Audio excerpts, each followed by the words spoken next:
Hi friends எல்லோரும் எப்படி இருக்கீங்க? நான் கற்றுக்கலாம் ரொம்ப சந்தோஷமாக இருக்கோம். இன்றைக்கி எங்களுக்கு ஒரு ஹவுஸ் வார்மிங் ஃபங்க்ஷன் ஒன்று இருந்துச்சு. இந்த வீட்டை பார்த்திங்கன்னா என்னோடய ஹஸ்பண்ட் தான் கட்டினாங்க. இன்னும் ஃபுல்லாக முடியலை. அண்ட் இதுதான் அதோட ஃப்ரண்ட் எலிவேஷன் லுக். உள்ளே போன உடனே நானே ஷாக் ஆகிட்டேன். வீடு அவ்வளோ ஒரு சூப்பராக கிராண்டாக இருந்துச்சு.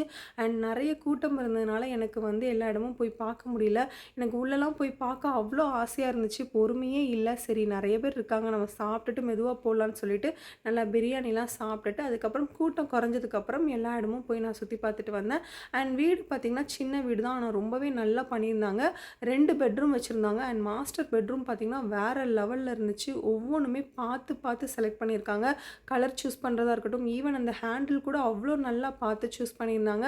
2 பெட்ரூமுமே அவ்வளோ அழகாக இருந்துச்சு. இந்த வீட்டோட ஹைலைட் பார்த்திங்கன்னா இந்த பார்ட்டிஷன் தான். அண்ட் அது இன்னும் கம்ப்ளீட் ஆகலை. அண்ட் இது கிச்சனோட கலர் செலெக்ஷன் ரொம்பவே சூப்பராக இருந்துச்சு. வீடு ஓவராலாகவே ரொம்ப கிராண்டாக செம்ம லுக்காக இருந்துச்சு. அண்ட் அங்கே எங்களை ரொம்பவும் நல்லாவே கவனிச்சுக்கிட்டாங்க. எனக்கு இந்த வீடு கம்ப்ளீட் பண்ணதுக்கப்புறம் பார்க்குறதுக்கு ரொம்ப ஆசை. கண்டிப்பாக கம்ப்ளீட் பண்ணணும்னா உங்களுக்கு அந்த வீடியோ நான் அப்லோட் பண்ணுறேன். அண்ட் என்னோடய பையனுக்குமே அங்கே நல்ல ஃப்ரெண்ட்ஸ்லாம் கிடச்சிட்டாங்க. அவன் பயங்கர ஹாப்பியாக ஜாலியாக விளாண்டுட்டு இருந்தான் அவனோட ஃப்ரெண்ட்ஸ் கூட. அவனுக்கு வர மனசே இல்லை. அண்ட் அங்கே உள்ளவங்களும் எங்ககிட்ட ரொம்ப நல்லா பேசினாங்க, ரொம்ப நல்லா கவனிச்சுக்கிட்டாங்க. எல்லாருமே நல்ல பாசிட்டிவ் ரிவ்யூஸ் கொடுத்தாங்க. வேறு என்னங்க வேணும், செம்ம ஹாப்பியாக இன்றைக்கி நாங்கள் வீட்டுக்கு வந்தோம்.